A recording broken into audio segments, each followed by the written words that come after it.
In war, it is natural that once your enemy surrenders, you can't kill him. And you know, people have held us accountable on such issues. So we too, because Nigeria is a signatory to human rights charter, we are duty bound to obey it. So once there is that, anybody who surrenders, we are bound to receive him and take him and prepare him for prosecution. That's how it is being done. And we'll make sure that those ones that have gone also go through the safe corridor. And safe corridor is where they are de-radicalized until we're sure who they are and they stand back. And I can tell you, those of them that went there have not gone back to anywhere. You'll be hearing reports of no, they are not the ones doing those selling of those arms. Most of the people selling those arms are people that are just doing business on their own. In Maiduguri, you find commercial vehicles, commercial drivers will drive into filling stations, buy full tank. When they go across, they have some arrangement, they can remove some quantity. So you see, the war economy comes in, and once the war economy comes in, saboteurs will increase to make sure it is prolonged. Hell, what am I hearing? Chineke. Chineke. Hey, this one will not come out from my mouth too. Please, I beg you to take a little time and watch the interview that the Nigerian Chief of Defense Staff granted, where he said, please watch this, hear it with your 2 ears and see it with your 2 eyes. Then you drop your comment on the comment section. What do you think? Please. I mean, the video, the clip we showed you, these are parents of people, these are fathers, mothers. Just the way we're here, our children are going to school, coming back, we can take them for movies, we can take them. You don't have that liberty to do that. The children are not seeing their parents. Okay, look at that one, that double amputee. Tell me, what can he do again for his family? So these are the things that we need people, Nigerians, to understand, that people are sacrificing so much for this country. And then we need to encourage them. Like you had, the few of them that have gone for Invictus Games felt a sense of belonging, and it gives them new awareness. So those are the things we appeal to Nigerians. We always want to support these people. And for all those ones committing crime, whether civilian or not, most times when you hear when the Air Force strikes an area, the next thing you hear is the civilian casualties. I can tell you, most of those times there are people that are trading with the terrorists.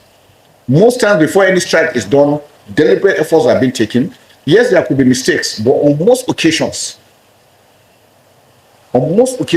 they are the ones trading with it. So when they hit, they'll come and say, no, they are just civilians. You cannot be a friend of a thief is a thief. So that is the procedure, and that's how it is. So we tell you that we're working inwardly, checking also our own men. In case we have people like that, we always want to check them, and then those ones from outside. So those are the things we're doing. We're losing to this war we're fighting. I think sometimes people don't really, maybe people think we're still doing Nollywood or Kannywood. No. This is real life situation. People are being killed. We're fighting enemies that don't mean this country well. And the most unfortunate thing on their own part is that they have nothing to lose. They are working on drugs. They are all drugged up most times. So even when you are shooting them and killing, they are coming. And so most people feel that they are not scared. No, a lot of them are on drugs. When we arrest them, keep them 3 days. When the drug wears out, the man will be telling you, what is he doing here? Most of them. And then some of them have been brainwashed. So it is by this disarmament program that some of them came to realize that they were being lied to. Their commanders are busy living larger than life, and yet they are the ones suffering. And so those are the issues, and that's why they're unfortunate. Like I've always advised, no country should allow asymmetric warfare or terrorism to start. It is a very, very difficult operation. Americans did 20 years in Afghanistan. How did they end up? With all the technology, with everything they had. So when you are dealing with somebody who believes in what he's doing, it's a very dangerous situation to do. And then so the society must come together with members of the armed forces to defeat that. Otherwise, it will continue to be a problem. So the dying is, and you mentioned that, yes, we don't show pictures. I don't know how many of you know how many people died in Afghanistan. They don't tell you. They don't mention it. Because again, it has effect on morale. The idea of running to go and report, also you are affecting the morale of your troops. And once your men are demoralized, how do you want them to work? So we must always understand these concepts. That it's important that we think of the men that are doing the fights. And that's why we took it upon ourselves that those who are injured, we should not just leave them go like that. Because the people fighting will say, oh, if it happens to me, this is what will happen to me. When a soldier dies, we tend to like celebrate it. When a terrorist dies, nothing happens. These are the two things that we need to look at. Are we looking for the money, or we're looking for the continuity of the country and of Nigeria as a nation? Those are the things that I think is very important for us. Modern warfare, yes, you know, we don't produce what we need. Most times, even when we buy, when we get those things, we have to take them and use them to our own peculiarity, and we're doing the best we can. It has also enabled us to be able to develop some level of expertise on handling of these things. But because we don't produce them, we rely on buying from nations. You don't get them off the shelf. Even with your money, sometimes it's difficult buying those items. But we are doing the best we can to get it. With what we have now, what we are achieving, I think it's almost a miracle we're doing. That I can guarantee you. But again, the president has approved last year signing the DICOM bill. Now what we're doing with DICOM is we're inviting original equipment manufacturers to come to Nigeria and let us produce. Now, if we produce in Nigeria, we'll have the weapons we require. We will save our foreign exchange. We'll be able to employ our own youths. And besides that, we will be able to sell to our countries, our neighboring countries, some of these things. Because even if they have diplomatic issues, militarily, we're all working with all our neighbors. Because we know the danger. The enemy you are fighting does not respect human, does not respect border. He attacks anybody. So if we don't come together to fight, to prevent it, they can attack Nigeria or attack Niger or Chad. So we're still working together. That I can assure you. We're doing that. On the issue of Alero, you know, Alero, the Bia Alero is just like a pseudonym they use for themselves, like a commander or something. So the one they kill is not the same one you saw in Casina. And like you mentioned, yes, sometimes it's when you see you are doing one thing and then somebody else is doing something else. We continue because it's democracy. So we need to continue to dialogue to make the states to also understand that we need to work together. Some of these states have gone to establish vigilante groups and all this thing without adequate training. The model we did in Maiduguri, where the communities were the ones who actually selected the youths. We gave the police and the civil and the DSS, they profiled them to ensure that they are not having any criminal record, they are not criminals. The military trained them, and we attached them to the military. So they were the ones giving information, be able to protect, give us early warning before the enemy comes. So that has saved the situation. But because they are under the control of the military, we have controlled their excesses. Now, when you leave them alone, a lot of them have issues in the past. They want to use this opportunity now to settle those scores. So it creates another problem. And the worst one you can do is when you make it one ethnic group. Now you are creating a problem because now he wants to defend his own ethnic group against others. And then it becomes tit for tat. And then you can't stop that. Before you know it, again, unintended consequences, you bring another aspect of it. So it is important. But what I can tell you is what challenges we are facing now, most of them did not start now. They have been there since independence. And because concrete steps have not been taken to address them, grow and grow till the monster they are. I know during military regime, because people were afraid of military, when you do something, something will happen. They waited until democracy came and then the freedom to exercise. And then these people misinterpret freedom to mean to do whatever you feel like, but forgetting the fact that your freedom stops from when you affect somebody's freedom. And that is the point that people have not been able to bring. And for most of the challenges we're having, if we sit down critically and look at them, we can address them because they are man-made. The problem we have in Nigeria are man-made, and if man is ready to solve them, we'll get them. So that's why I'm happy the president has taken the bull by the horn to ensure that he tackles this issue. It is for Nigerians to come together. And the important thing is we must learn to love ourselves. We're already in this country together. Any aspect of fighting because of tribe, religion, and all this will not take us anywhere. We must understand that other countries have gone, if you read the history of other countries, they've gone worse situations like this. But they came and said, look, we cannot continue like this. We must draw a new page. And that's what I think Nigeria has gotten to. We must learn to move forward. We must learn to love ourselves and love our country. And that's what will make the difference for us. The deployments are done. We have seen the gaps we're having. We're talking with the state government, but like I said, a lot of it has to do with politics. You see, boundary demarcation is still there.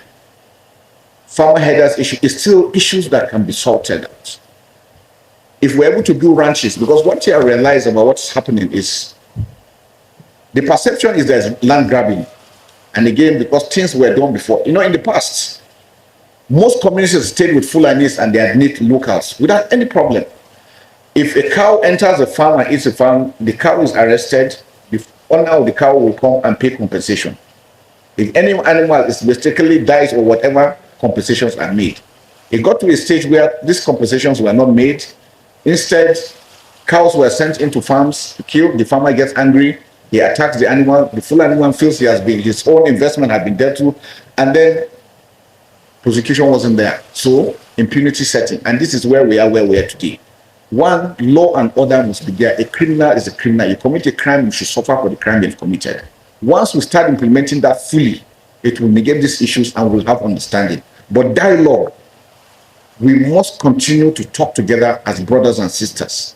Or somebody said, or else we will die as fools. And I think we don't want to die. On the issue of intelligence, yes, intelligence is coming in.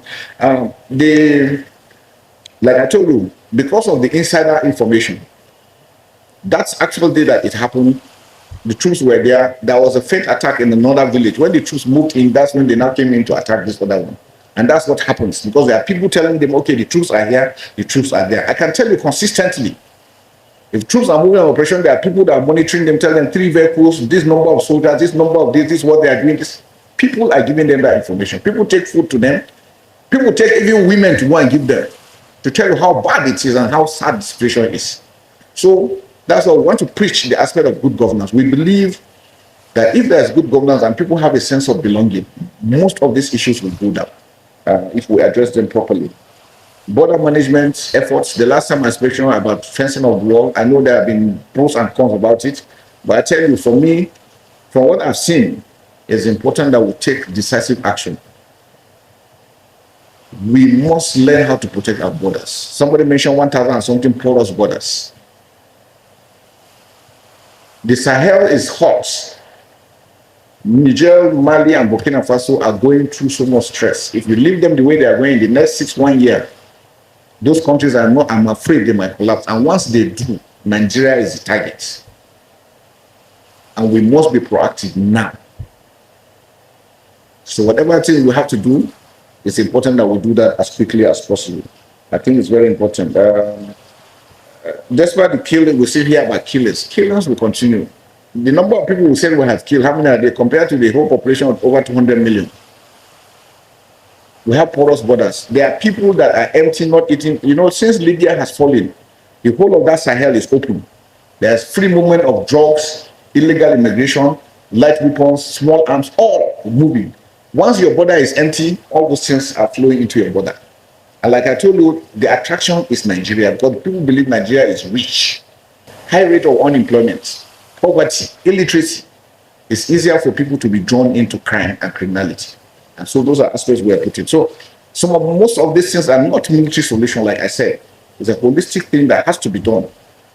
To address them, local governments must work. Because if you have a state with 20 local governments, with 20 local government chairmen, crime is localized. Each local government chairman will be dealing with the criminals within his own domain. It will not all come together to the states. And so it will mitigate those things. And so those are the things that we try to preach so that we can get those things. Thank you very much. So you must do due diligence in what you are doing. All these things take time. It's been done, and it's been done by the Attorney General of the Federation. We are holding the terrorists, but they are doing the sorting out. There is an investigation team independent of us. The Attorney General is the one who prosecutes, and prosecutions have been done.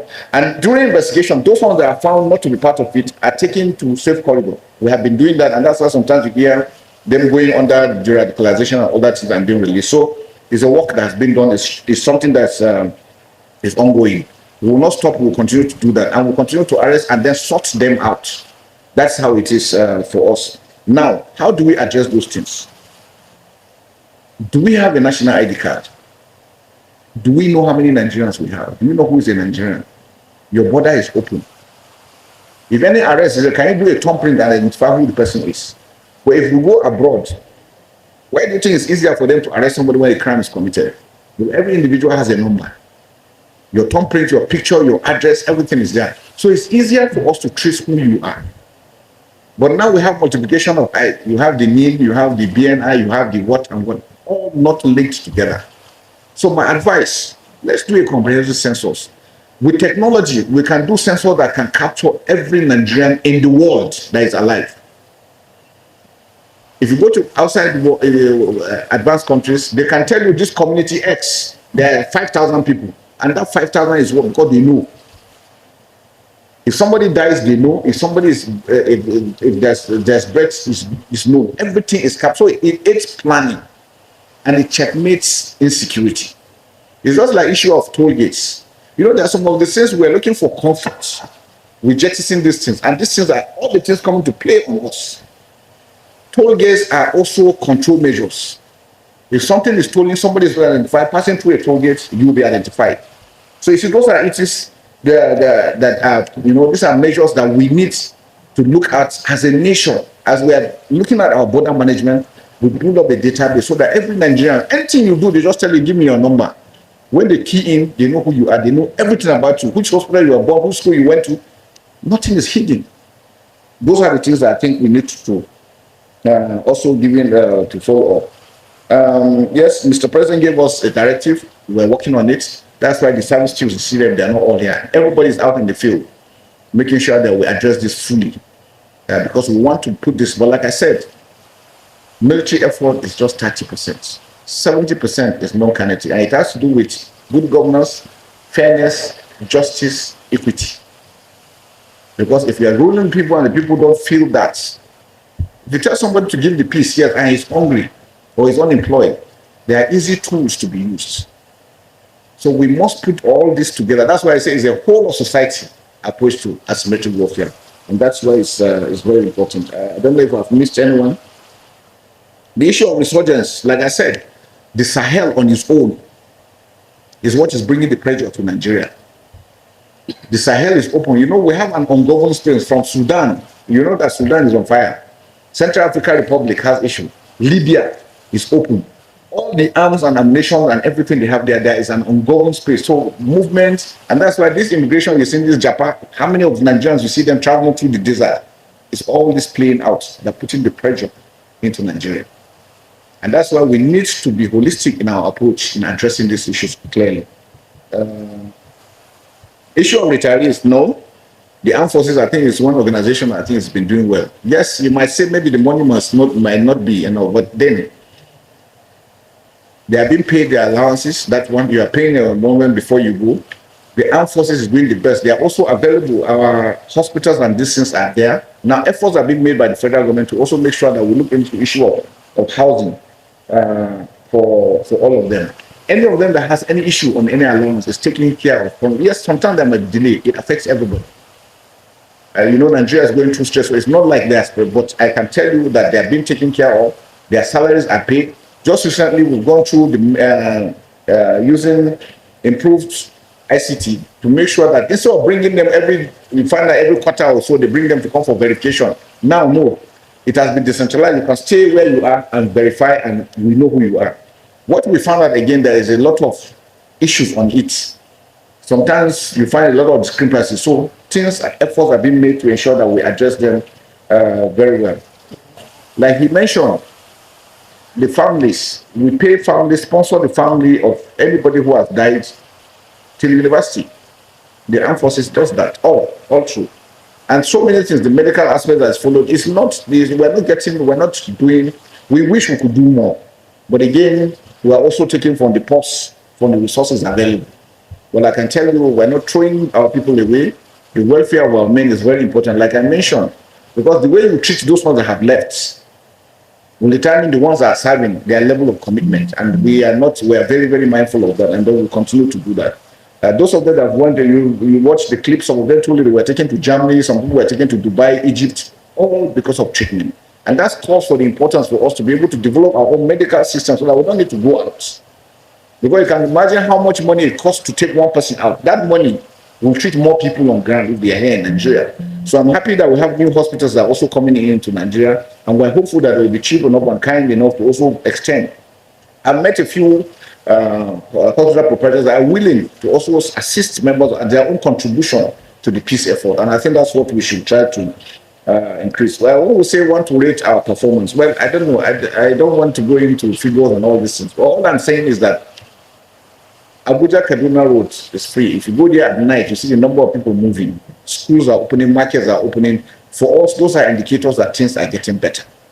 And once you go from insurgency and you start seeing this little idea of criminality, because that's how it starts. It goes up. When it starts coming down, it goes down like that. Like in the South, because now they don't have ability to break pipeline, do all those stuff. They started sea piracy, doing robbery, minor robberies and all this to show you that they cannot get to their objective. So, and that is why I said law and order. Every society must be able to have law and order being implemented. Criminals must be dealt with as criminals. Like I'm happy somebody mentioned the issue of cases pending or you give bail. These are not things what the military can do. Because we cannot even prosecute. Whatever we do, we hand over. And so it has made we can only prosecute our own personnel to some extent. Now with human rights, in those days, in Liberia, an officer shot another person and killed him. He was court-martialed, tied to the stake and shot. Case finished. But do that nowadays, the whole country will be awkward that you're trying to kill people. So you see, those are the things, the dynamics that are also affecting our system. Because the military law is military law, it has its own standard that we follow. But because of human rights and our civility, so we have to obey those things. So it bends the law. And once people cannot see the repercussion for their action, impunity sets in. And it is that impunity that we're in now. You take somebody to court, he gives you, he's given a bail, and the case is gone. It's not what the military can do. So those are the things we're appealing that we should look into it and be able to address. Strategies, there are so many. And with asymmetric warfare, it's not like the conventional. Conventional is country to country. You know who your enemy is. Now we're dealing, you don't know who the enemy is. That person that is smiling with you could be the enemy. So you see, it makes it more dangerous and more difficult.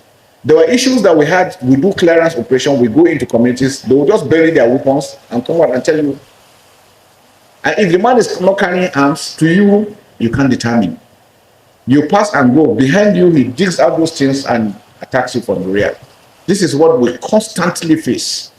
So when these things happen and actions are taken, then you hear people coming with human rights. But one question I always ask us as Nigerians, have you ever wondered when we are succeeding so much, that's when this so-called human right or amnesty come after us? How many of them have been talking about the other wars presently ongoing? So why is it only our own that they are interested in? These are questions that we should ask ourselves. And there are some people, remember some people 2015 Nigeria was going to pack up. This is 2025. 10 years later, we're still strong. So it's not everybody that means us well. And our ability to identify who are our friends and who are our enemies as a nation is critical in what we are doing. So I think these are areas we want to continue to do. From sports magazine, yes, I don't know whether you're covering our sporting events a lot. Yesterday, we just finished the CDS Independence Basketball Competition. And because we see, one thing I feel, growing up, we had the privilege. Like the old man was born and raised in Sokoto.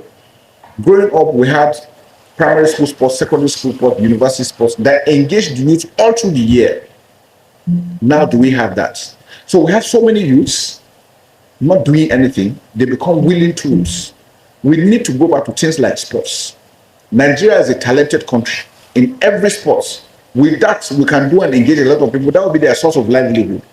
Just like movies and Nollywood and all this things. So we need to open up this. And that's why I said is the whole of society approach to tackling insecurity.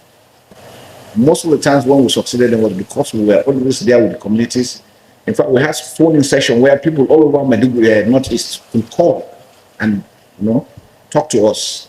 And that transparency, that sense of purpose, I think endeared them also to them. And so I think it's important. That's something we'll continue to do. We build up. I think Army has you have an emergency call number. Yes. Yes, you have an emergency. I think we also build up more so that we give opportunities when things are happening. We should be able to get. I want to thank Nigerians. Gradually, we're getting information from all over. Communities are calling to tell us this is it, and then we try as much as possible to take action. But that's another thing. Sometimes it's frustrating when you give an information and nothing is done, or you give an information and the person gets compromised. So we try to avoid those things.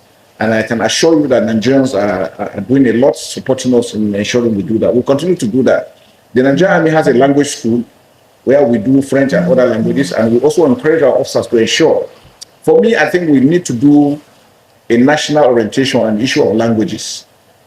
Sometimes you hear somebody, when you see somebody maybe from one tribe and you call him from another tribe, no. As if it's a taboo. It's the greatest mistake we're making. Anywhere you are, learn the local language. It helps you. I have traveled around the world and I realized that once you can speak the language, the acceptance is different. And I think it should be made compulsory for us, for every Nigerian to be able to at least the 3 major languages. Because it really, really unites us and will build that synergy that we're looking for. As long as we keep on saying, no, I am not this, I am not that, I am not that, we can't build up that. Countries are coming together. I don't know why we think we want to be separated or want to be doing things to make us apart. We must learn to work together. I think that's very, very critical. Professor, thank you very much. Appreciate you. And Mr. Ahmad, okay, I think we'll address those issues. So I don't know if there's any other one. I think we've handled all. Okay, yes. All right. So what do you think? Please do well to drop your comment on the comment section what you think. I'll see you in my next video. Thank you and God bless you.